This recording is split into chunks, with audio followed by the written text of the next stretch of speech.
بے شک اللہ اور اس کے سب فرشتے نبی مکرم صلی اللہ علیہ وآلہ وسلم پر درود بھیجتے رہتے ہیں۔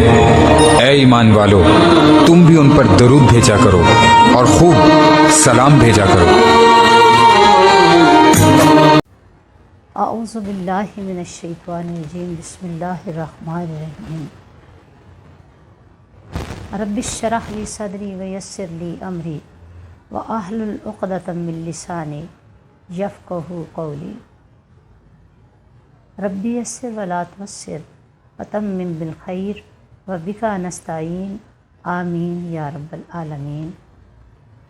اللہ رب العزت نے اپنے کلام پاک میں فرمایا، تلک الرسل فضلنا بعضهم علی بعض، کہ یہ وہ نبی ہیں، انبیاء کی وہ جماعت ہے جس میں ہم نے بعض کو بعض پر فضیلت عطا فرمائی۔ اللہ خالق کائنات نے انبیاء کی کثیر تعداد میں سے کچھ انبیاء کو خصوصاً فضائل، مراتب اور درجے عطا فرمائے، اور ان میں سے کچھ کو چنا۔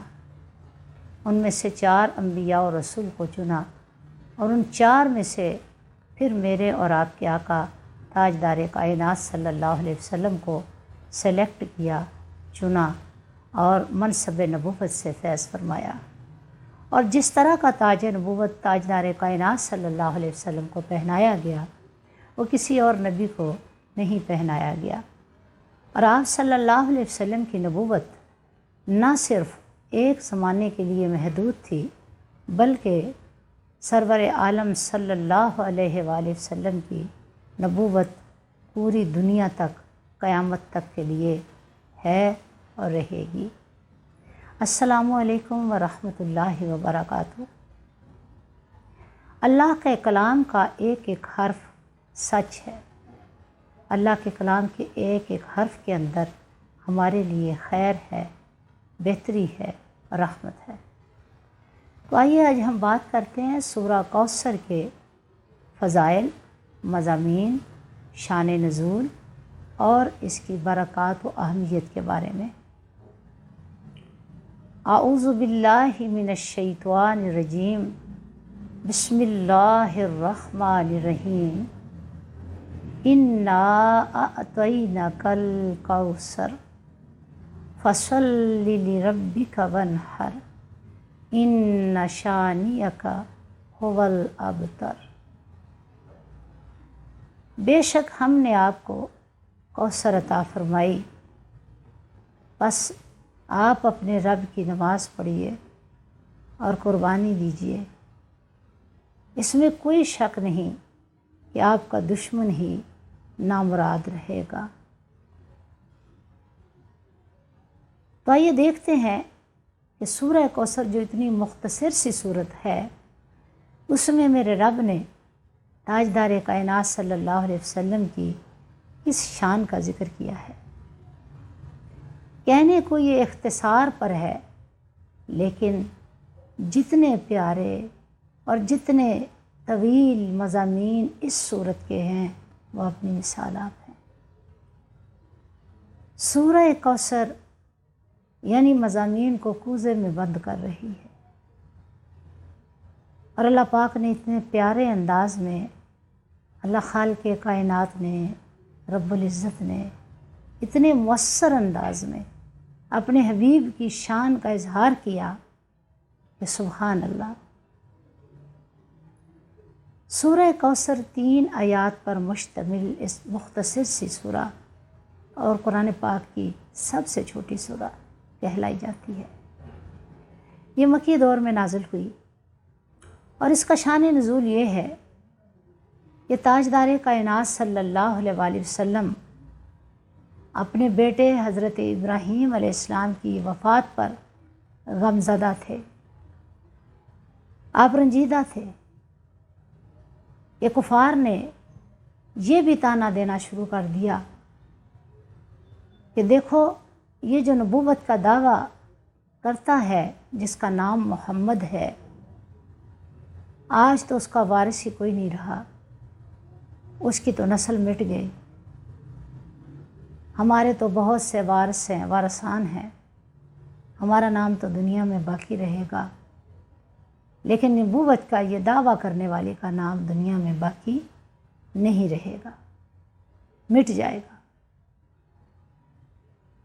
تو جب تاجدار کائنات صلی اللہ علیہ وسلم کو کفار کے یہ طعنے ملے، مشرکین مکہ کی طرف سے دل آزاری ہوئی، تاجدار عرب و عجم صلی اللہ علیہ وسلم غمزدہ ہوئے، تو خالق ارض و سما نے جبرائیل کو یہ صورت اور یہ خوشخبری دے کر نازل فرمایا۔ آئیے دیکھتے ہیں کہ اس میں اللہ رب العزت کیا فرماتے ہیں۔ انا اعطیناک الکوثر، اے میرے حبیب، میرے محبوب، میرے لاڈلے مصطفیٰ، ہم نے آپ کو کوثر عطا فرمائی۔ کوثر کثرت کو کہتے ہیں۔ اے حبیب، ہم نے آپ کو اتنی کثرت دی ہے، اتنی شان دی ہے، اتنی عظمت دی ہے، اتنا مقام دیا ہے کہ پیارے حبیب آپ کو ہم نے 1,24,000 کم و بیش انبیاء اور رسل میں سے چن کر سر بلند فرما دیا۔ پھر اس کا دوسرا مطلب، اے حبیب ہم نے آپ کو حوض کوثر عطا فرمایا۔ تاجدار کائنات صلی اللہ علیہ وسلم یہ فرماتے ہیں کہ حوض کوثر جنت میں ایک ایسے حوض کا نام ہے جس کا مالک مجھے اور میری اولاد کو بنایا گیا ہے۔ حوض کوثر پر اتنے کوزے ہوں گے جتنے آسمان پہ تارے ہیں، اور بروز حشر جب اہل محشر کو پیاس لگے گی اس گرمی کی شدت کی وجہ سے، کیونکہ بروز قیامت سورج سوا نیزے پر آ جائے گا، تو شدت کے عالم میں آقا دو جہاں صلی اللہ علیہ وآلہ وسلم، مولا علی شیر خدا، مولا کائنات، سیدہ کائنات سیدہ فاطمہ الزہرا سلام اللہ علیہا، اور نوجوانان جنت کے سردار امام حسن و حسین تشریف فرما ہوں گے، اور اپنی امت کے خوش نصیبوں کو پکار کر آقا فرمائیں گے، آؤ میں تمہیں جام کوثر پلا دوں تاکہ تمہیں کبھی پیاس نہ لگے۔ سبحان اللہ۔ تو وہ کیسے خوش نصیب ہوں گے جنہیں جام کوثر دیا جائے گا، پھر وہ پینے کے بعد کبھی انہیں پیاس نہیں لگے گی۔ ایک اس کا یہ معنی، اور پھر ایک یہ معنی کہ اللہ خالق کائنات نے، اللہ ارض و سما نے آقا دو جہاں صلی اللہ علیہ وسلم کی نسل پاک کو پوری کائنات میں پھیلا دیا۔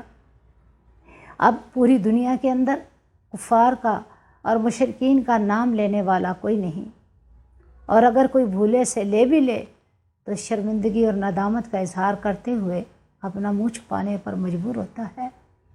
لیکن تاجدار کائنات صلی اللہ علیہ وسلم کی نسل پاک سے، گیلانی نسل پاک سے کئی دوسرے افراد پوری روئے زمین پر موجود ہیں، اور جہاں بھی چلے جائیں آقا دو جہاں صلی اللہ علیہ وسلم کی نسل کی فرما روائی نظر آتی ہے، اور یہ قیامت تک رہے گی۔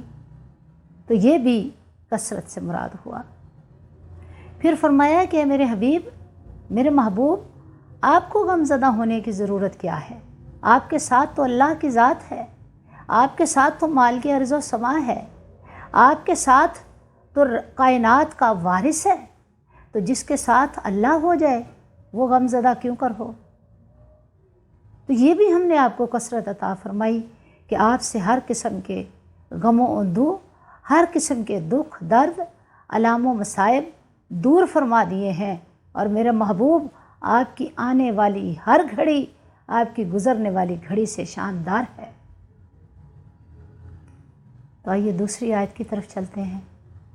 فَصَلِّ لِرَبِّكَ وَانْحَرْ، بس آپ اپنے رب کے نام کی تسبیح کیا کیجئے، نماز ادا کیجئے، اور آپ قربانی کیجئے۔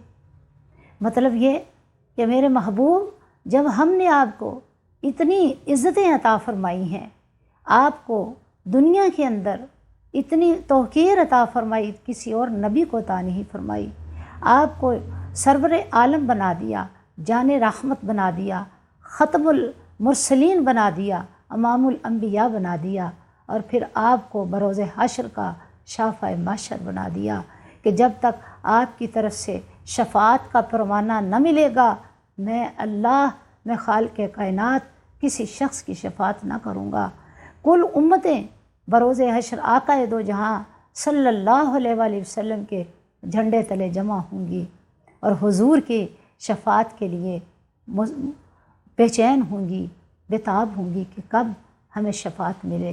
حتیٰ کہ تمام انبیاء بھی اپنی امتوں کو لے کر حضور کے جھنڈے تلے جمع ہو جائیں گے، حضور شفاعت فرمائیں گے تو پھر ہی جنت میں داخلہ ممکن ہوگا۔ تو فرمایا کہ اتنی نعمتوں کے ملنے کے بعد آپ کو مغموم ہونے کی ضرورت کیا ہے؟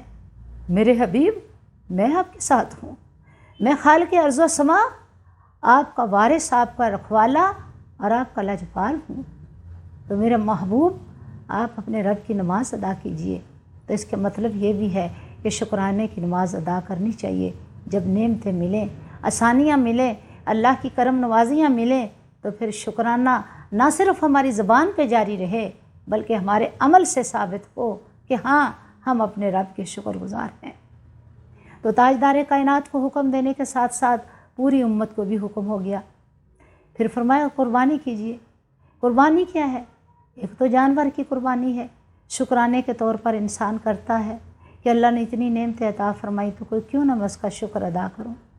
پھر قربانی یہ بھی ہے کہ آپ اپنے چھوٹے موٹے جو مجبوریاں ہیں، مسائل ہیں، وقت ہیں، ان کی قربانی دے کر صرف اپنے رب کے لیے خالص ہو جائیے اور اپنے رب کا تقوی اختیار کیجیے، اپنے رب کی اتنی قربت کی طرف آ جائیے کہ پھر آپ کے رب کی موجودگی میں آپ کو کوئی غم اور کوئی دکھ نہ رہے، بلکہ آپ کی زندگی اتنی خوبصورت ہو جائے کہ آپ ادھر سے غم اگر آنے لگیں، طوفان چلیں غم کے، دکھ کے، تو ساتھ ہی آپ کو اپنے رب کی مہربانیاں یاد آ جائیں۔ اللہ اکبر۔ پھر تیسری آیت میں فرمایا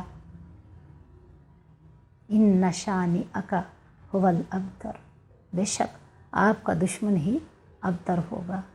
یہ ابتر وائل بن عاص ایک یہودی تھا، اس نے یہ لفظ کہے کہ اس کی نسل تو ابتر ہو گئی، اب تو یہ مٹ گیا۔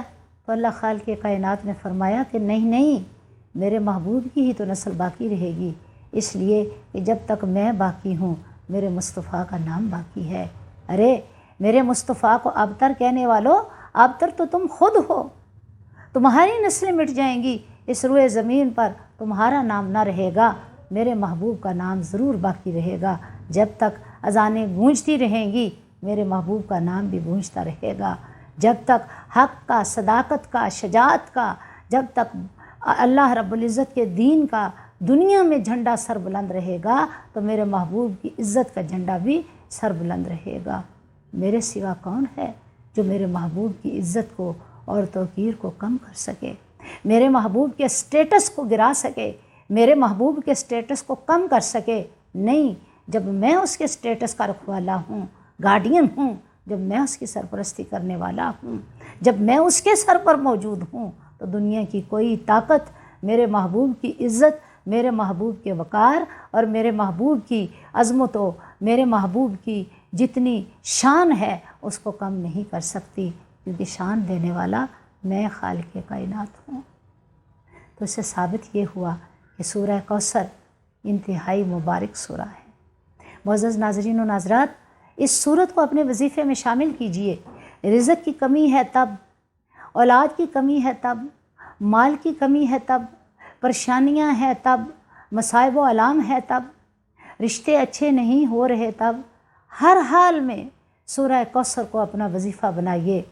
نماز فجر میں ادا کر لیجئے، پڑھ لیجئے، کسی دوسری نماز میں ادا کر لیجئے، لیکن روزانہ سورہ کوثر کو کثرت سے محبت کے ساتھ پڑھتے چلے جائیں گے تو انشاءاللہ نصیب بھی کھلتے چلے جائیں گے، مسائل بھی حل ہوتے چلے جائیں گے، اور اللہ رب العزت کی رحمت، اللہ رب العزت کا لطف و کرم شامل حال ہوتا چلے جائے گا۔ نہ کوئی دکھ رہے گا، نہ بیماری رہے گی، نہ پریشانی رہے گی، نہ بے اولادی رہے گی، نہ مال کے اندر تنگی رہے گی، کثرت رہے گی، مال کے اندر اسرت، آسانی آئے گی، اور اللہ رب العزت کی رضا ہر حال میں شامل حال ہوتی چلی جائے گی۔